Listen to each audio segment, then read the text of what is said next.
What is going on, everyone? My name's Alpha, and today we are doing a brand new game. Yay, finally!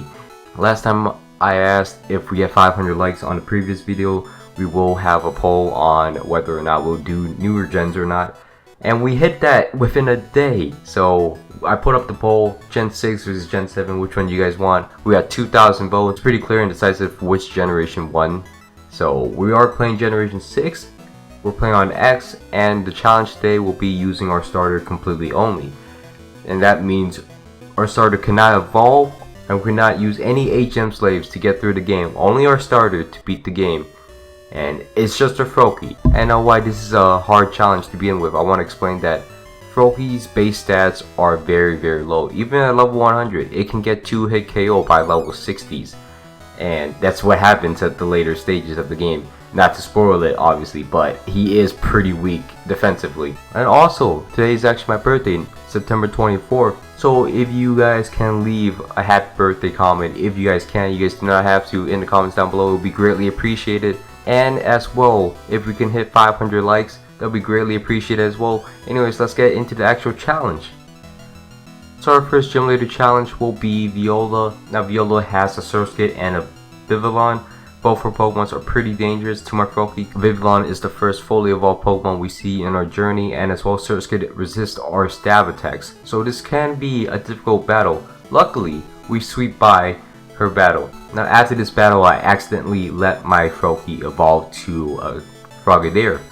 Now the problem with that is, this challenge was just solely FROAKIE, and I completely forgot about this. So I went up to nearly Grant's gym with my Frogadier. Then I realized, oh no, I messed up. I really messed up right here. So I had to restart the entire challenge. And when I restart the entire challenge, I had to restart back into like the beginning of the game, which is a bit annoying. But we have to ride past it because we don't want to be using Frogadiers on this FROAKIE only challenge.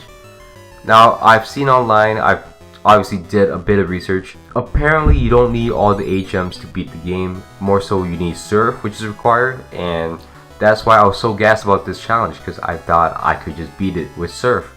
Turns out you need a little more than Surf, but we'll get down the line when we get there. Anyways, this challenge is also made to test if X and Y was really easy, because people have always bombarded everyone who loves Gen 6 with the notion that X and Y were baby easy games, and I do understand that. My first playthrough of the games, I had level 80s before I hit the Elite Four because the XP share was completely broken. But going through this challenge, if you put some limitations on yourself, challenges can be hard, and this game can be difficult just like any other game. So it's not a baby easy game. For example, Grant's gym, the next gym, the second gym, he uses both fossil Pokemons, Omora and Tyrant. Now Omora sets up on me using a Thunder Wave, so slowing me down, so his Tyrant is always faster than me, which is super obnoxious because it makes me slower than his Omora as well, and Omora can get one shot at me before I can kill it. Unfortunately, once I do kill it, I don't have enough HP to take a hit from Tyrant. Each attempt, my game plan was to confuse it with Water Pulse, but sometimes it gets confused and it never hits itself in confusion. But luckily, I got a lucky run where it hits me with a Rock Tomb, lowers my speed one stage. But since I'm already at level 27, the speed drop won't affect me too heavily, and I could take out both Omora, and then I hit Tyrant with a Water Pulse, makes it confused, and now it's done, and we get the second gym batch. Tyrant, one of my favorite Pokemons. It's so cute, and Tyrantrum's super cool too. Right, and then we head up into Aegislash City Gym. Now, my Pokemon have a super effective move, however, it is not the best move in my arsenal because it's about 85 power and 85 accuracy. It's bounce. I didn't know FROAKIE learns bounce until I got to this gym because it learns at level 38, and I was pretty surprised myself. I didn't know it learns that.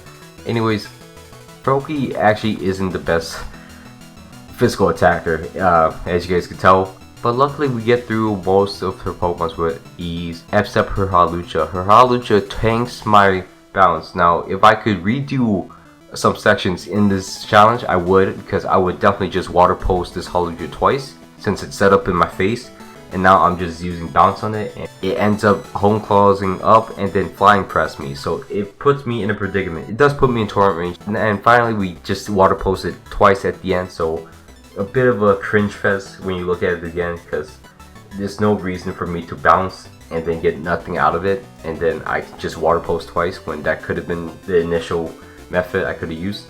Anyways, we get lucky, crit the Machoke, and now we're out of Anistar City Gym. Pretty simple, pretty nice. Next up, we head down and we get the first required HM, which is Surf. Luckily, FROAKIE can learn it. So, gang shit, guys. We use Surf there, and then we head down to the market near the port, and we buy a very special item. It's a wave incense that boosts our water type moves, and luckily, our FROAKIE is a water type. Moving on, we got into a gym battle with Ramos. I don't believe Ramos is a very liked character.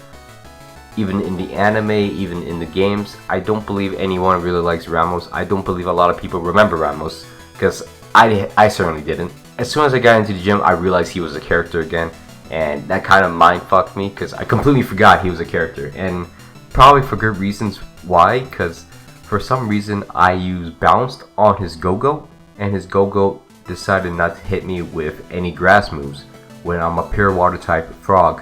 Yeah, so Go-Go decides to use Bulldoze, try to weaken my speed, even though I'll still be faster. Go-Go is not a fast Pokemon, so Bulldoze is useless against me, so I'm not sure what Ramos was doing, but good for him. We're moving on to a very difficult gym, in my opinion, Clements Electric Jim. His first Pokemon is Emolga. It's not very threatening, sorry entity, but his second Pokemon is Magneton, which has 30, which means I can't kill it in one hit. So unfortunately, I have to get lucky and hope he doesn't use Thunderbolt, because unfortunately for me, Thunderbolt actually one hit KOs me from level 52 and he's level 35. I don't understand. FROAKIE is a very weak Pokemon defensively. He does get the job done on offense, but he doesn't get the job done on defense. Luckily for us, he uses electric terrain one time and then we caught him, and then that's over. He didn't get a single hit on us and we destroyed Clement. We got the Ferry Jim Valerie. Now Valerie is a very special gym because all her Pokemons are fairly weak. I kind of wish she had like the stronger, bulkier fairy types, thinking back at X and Y, because she could have had Aromatisse right here. She could have had anything else. Fairy types were introduced in this game, yet this Ferry Gym doesn't have any good fairy types besides Sylveon, but it has Mr. Mime. Mr. Mime is alright. Like, I like the Pokemon, but it doesn't really encapsulate the new type of Pokemon. Like, this is all Kalos. This is why I don't like having returning Pokemons in the gyms. I'd rather have them like in Sinnoh, where you have continuous new Pokemons. And as well, I really choked here. Mr. Mime set up Light Screen, and I decided to use Surf on my FROAKIE. And then I realized, oh no, I messed up. So I used Return on Sylveon. And then I got Cube Charmed, and I'm like, okay, don't panic. I could have one more hit left if I don't get immobilized by Love. And then I get immobilized by Love and I die and I gotta restart the battle. So unfortunate circumstances, but I definitely deserved that one. I really choked on that battle. I don't know what I was doing. I was really stupid. It's the birthday thing. You guys can't be mean to me on my birthday. Anyways, moving on, we get to the Ice Caverns, and for some reason, this FROAKIE cannot kill any Thors. Like, I've gone through like 3 trainers with Thors. I've gone through 3 trainers with throws, and these throws are like insane. They take hits, and then they slap me around, and I gotta run back to the cave. God damn, disappointment. Anyways, we get into a really hard rival battle fight. Unfortunately for us, he has a fully evolved Chestnut, and our balance does not do enough damage to kill him. So what do? We just pray. We just get lucky and pray, because our FROAKIE cannot take a Seed Bomb from Chestnut. But for some reason, it used Break this one time, and I don't know, it didn't do enough damage. So luckily for us, we killed the Chestnut with E. We clear Callum, and we move on to the next gym. The next gym being Anistar City Gym, which is one of my favorite looking gyms in the world. It's actually really nice. Look at the design. It's really graphically amazing. But the first trainer we encounter has an Executor. Like I said, Bounce. I thought Bounce was 120 power, so I was really gassed. It's actually 85 power, like I said earlier. And so it doesn't do enough damage to kill it. And just Woodhammer just slams me.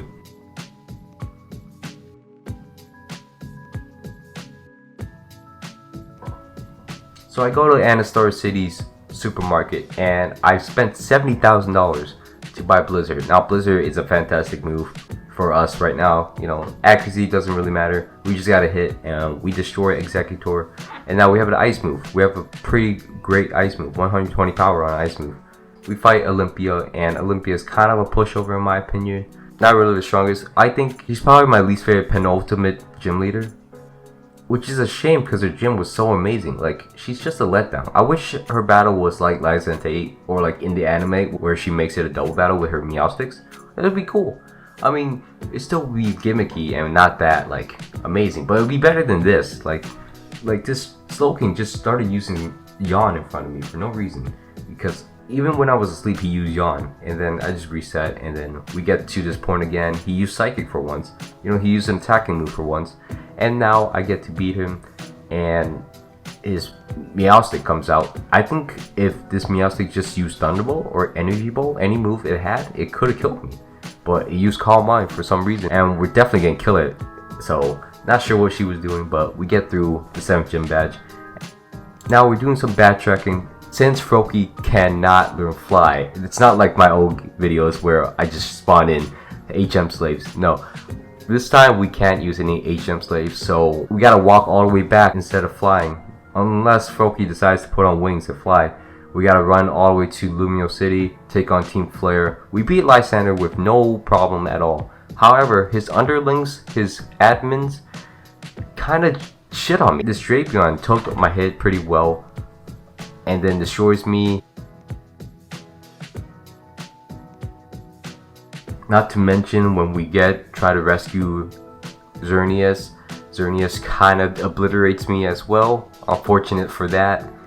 I'm not sure what Xerneas is trying to do. I'm trying to help you by killing you, you know, so you know you die, but unfortunately I die, and then I had to run all the way back to this laboratory, and I didn't go into Poke Center. Geo sits down, so guess where I was? Lumio City, which is awful. So I have to backtrack again, but we get to fight Lion Center after this, and when a Pokemon's forced onto me, I kind of just let it die. I don't use it at all, so you know the gray area, you know, is floating in the gray area, but I didn't use this Pokemon to battle at all. I just use gravity and just let it die. I got a FROAKIE in the back. FROAKIE can definitely sweep Lysander. Watch this.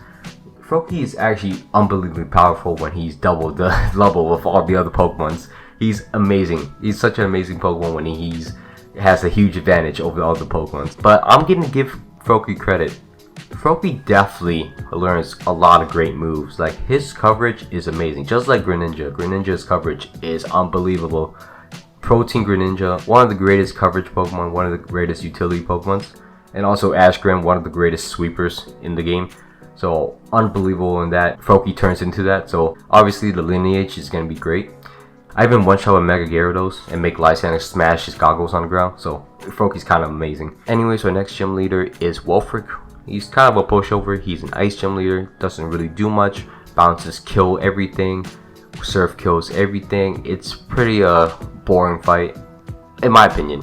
But Wulfric's puzzle is kind of cool. I wish it was longer. It was like a Zelda dungeon puzzle. That would be kind of cool. I've been playing a lot of Zelda. Anyways, we're heading off to the Elite Four. But first off, we have to hit Victory Road, which is kind of scary because this Heracross keeps killing me. This is not a required battle at all. I just kept running into this Heracross and I die like 3 times. So I try to avoid him after the 3rd, you know, finally learning my lesson. And this is where I had to use the second HM, which is Strength. And I realized I had to use Strength because I kept going in circles and there was no way out. So luckily, FROAKIE can learn Strength. So who knew this tiny frog can learn Strength, which is nuts to me. I didn't want to go back and just move delete it because that would take a lot more time. I didn't even need Return as a move, so it's fine. I'll just leave it at that. Anyways, we got into our final rival battle fight with Calem. Luckily for us, this time we have Ice Beam. We get Ice Beam from Wulfric, so we slap that on to George, our FROAKIE, and we freeze the Chestnut. So Chestnut is out of the way, and we beat Calem super easily. I said Calem like 3 different ways, like 3 different pronunciations. Anyways, we head into the Elite Four. First off, one room is a complete joke to us because we have a FROAKIE and all they use is fire types, nothing to cover it. We completely destroy Malva and it's no questions asked. about that. Which is a super speed up. I'm sorry for the little cursor on the screen. Now you can't unsee it, but we destroy her entire team. Not a single prisoner is taken. Next up, it's a bit more difficult. It's a Dragon Elite Four. It's iffy, you know, I have an Ice Beam. It could be really easy, but her first Pokemon is a Dragolich, and this thing has pretty good Speed F, which is really cool. I really like Dragolich. I wish it was a little faster so it would be more useful in Pokemon Showdown, in competitive Pokemon, but I didn't kill it in one shot, and it used Thunderbolt. Luckily, FROAKIE lives it pretty well, and then Ice Beams the rest of the Pokemons. Ice Beams Dragolich, Ice Beams Altaria, Ice Beams Noivern, and takes one good Dragon Tail to the face. Luckily it didn't crit, and we beat the Dragon Elite Four. Now, as I ramble on about the Elite Four, to me, this is my least favorite Elite Four because I don't remember any of them. I remember every Elite Four members from 1 to 5 and Gen 7, but I don't remember Gen 6 names. I accept Diantha, obviously. Like, the only one I know is Malva, and that's the only one I really care about because she's kind of cool. But then, like, no one else really is a main staple. I don't remember any of them. Anyways, we hit into the Water Elite Four, so this could be bad if FROAKIE didn't have a monster coverage moveset. Grass Knot is a perfect move for FROAKIE because FROAKIE is a baby Pokemon, is dependent on the size, obviously, and the weight of the opposing Pokemon. Destroys Gyarados, two-shots Gyarados, and outspeeds Gyarados with a +1 Dragon Dance. I am level 88, granted, but FROAKIE's a monster. I love FROAKIE. I was pretty scared here if his Barbarical would have Sturdy or not. Luckily it didn't for some reason. I always thought NPCs would have Sturdy, and so for some reason this Grass Knot one-hit KOs this Starmie, which is unbelievable. That's absurd. Like, no one ever uses a Grass Knot on a Starmie and would never expect it to kill. Anyways, we hit into the Steel type. Now this is pretty annoying because this roadblock is when this Klefki decides to use Torment or not. If they use Torment, I'm kind of fucked basically because I can't use Surf continuously, and when I have to fade Aegislash, it's gonna protect one turn, so I have to use Ice Beam on that turn, Surf the next turn, and then I can't use Surf again, so I basically auto lose if they use Torment. So luckily it doesn't use Torment this time. I get through it. This Aegislash does a huge chunk of my HP, and it luckily doesn't use its brain to use King Shield to go back into his form, and then we kill it. Next up, Scizor, Torrent boosted Surf with a Wave Incense will knock it out easily. Anyways, we head into Diantha's. It's a beautiful looking room, beautiful looking game. However, very underwhelming champion fight. Everything literally dies to my FROAKIE. Again, I am level 89. Yeah, it's expected, but I am a FROAKIE. Like, you'd think something would live a hit. That Dragolich early survived a super effective Ice Beam. Now, the only thing I can't kill in one shot is this Gardevoir, and it kills me automatically with the Thunderbolt. So what I have to do is bait out the Goodra, use Ice Beam one time,